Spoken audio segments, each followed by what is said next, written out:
This is Why Live Today, where we focus on the meaning of life's experiences. I'm Brett. Thanks for joining me. All are welcome here.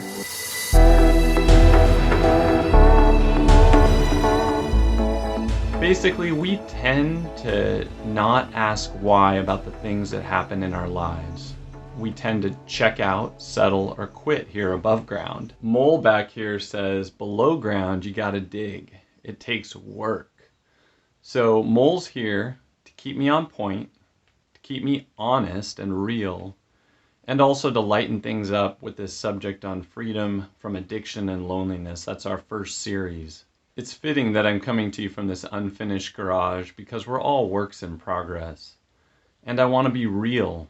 This is the first of 52 weekly videos, a year's worth of videos on the subject of freedom from loneliness and addiction. I hope you'll join me for it. If you live in this world, you wrestle with some degree of loneliness or addiction. It's not always drugs or alcohol or sexual addiction, but something that seems more permissible, like relationships, career, food, or some hobby like surfing or football, which was the case for me, as well as serving, like in the church, because I'm a Christian and I would serve, and that can become an addiction. Or it could be just some other good cause. We'll talk about what makes addiction or what the definition of addiction is. But the bottom line for me was I recognized that there is something wrong with how I was relating to that thing. And that's what I want to talk about. So if you're a human being, you know that life is messy. Wait, strike that, reverse it. See, I got you, Mole. Life is dirty, and we get dirt on us. And Mole here, oh, you want me to play the clip on addiction? Okay, well, I don't think this illustrates it perfectly, but I'm going to work with Mole here, and we're going to play the following clip.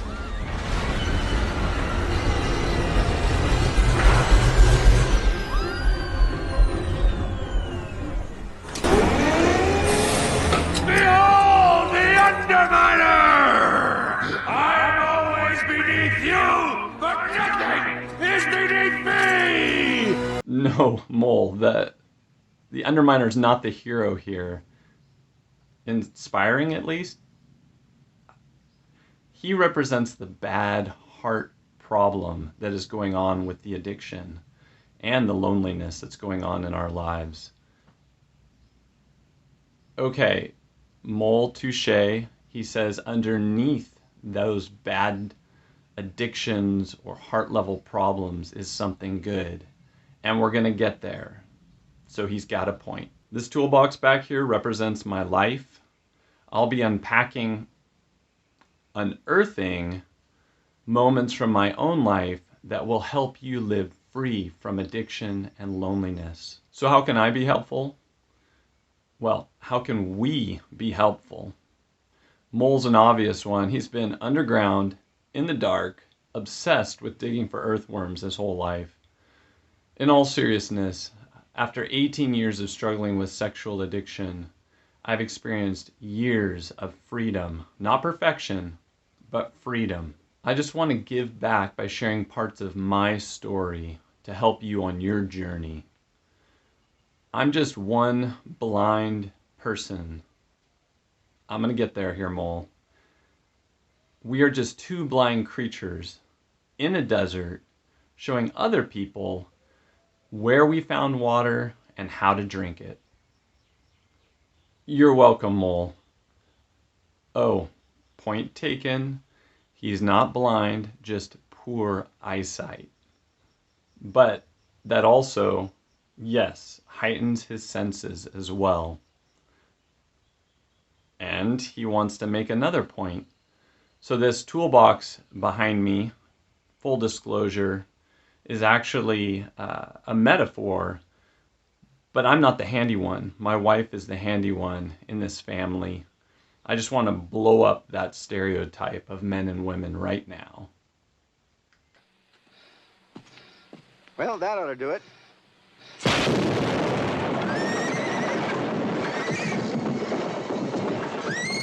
As an English major, I'll be unearthing a lot of metaphors. I love story and the power it has to communicate truth, especially movies. You want answers? I think I'm entitled. You want answers? I want the truth! You can't handle the truth! You'll be hearing references to movies. Lord of the Rings, Star Wars, The Matrix, Glory. It doesn't necessarily mean that I endorse everything about that movie or the actors involved or the creators, the content creators. It just is useful to make a point about meaning. So, I will make one point. Empire Strikes Back is the best Star Wars movie in the saga. And well, if you don't agree with me, then... I find your lack of faith disturbing. Oh, so Mole says Groundhog Day and Holes are his top movies. Groundhog Day is solid. I have never seen Holes. So there's going to be hidden movie clips and references. There'll be at least one that you can guess at in each of the 52 videos. That's my plan. Sometimes there'll be variations even in what I say on a movie quote, so you can't just cheat and look it up on Google. You'll have to figure it out. But that's not the main focus, but it'll keep it interesting. Bringing it back to the main focus. So what do I mean by struggle with addiction? Well, struggle is where you can't say no to that thing. We want to get to a place of battle where we feel empowered to say no to that thing and yes to the right thing. Will we always? No. But that's the place we want to operate from, a place of strength and empowerment. If your end game is just stopping the behavior, you can get there, but that's not what gave me real or lasting freedom. There's a lot on YouTube and on the web that talks about accountability and rules and principles, which have their place. But in these 52 videos, I'm going to focus on what gave me freedom and really the underlying foundation, which is the meaning of life. Asking why and arriving at what is the meaning of life. And then how does that play out in your life? So this one thing. Do you know what the secret of life is? No, what? This. Your finger? One thing. Just one thing. So we're going to focus on the heart. The one thing. And owning it. So that it really plays out in terms of your decision making. And when I say heart, I mean the place where your emotions are, where your deepest desires are, where your identity is. No bait and switch. I will be referencing the Bible because Jesus Christ is the ultimate source of my freedom. He's the big why. That said, I'm not coming from my ivory tower of Christianity, but from the trenches, the tunnels of a relationship with Jesus. During those 18 years of struggling with addiction, I believed in Jesus and rule keeping, and I had a lot of head knowledge, but not a lot of freedom from fantasy, masturbation, porn, objectification of women, and mistreatment of women. And if my wife were sitting here right now, she would also say the deception was the thing that hurt her the most and almost ended our marriage. I will say this, apart from God, no one on this earth or under the earth has had more impact on my life and this area than my wife. That said, there's a right bit more than a bit of hope in just people. Even my wife. God is on the move, but it takes time. It's a process. Through my early 30s, it was several years before I gained freedom, and it's been 12 years of a tremendous amount of freedom, but keep in mind, it's not perfection and it's a process, almost all the time. Even though I've experienced a tremendous amount of freedom from the behaviors that I mentioned, it's not about behavior change, it's about heart change.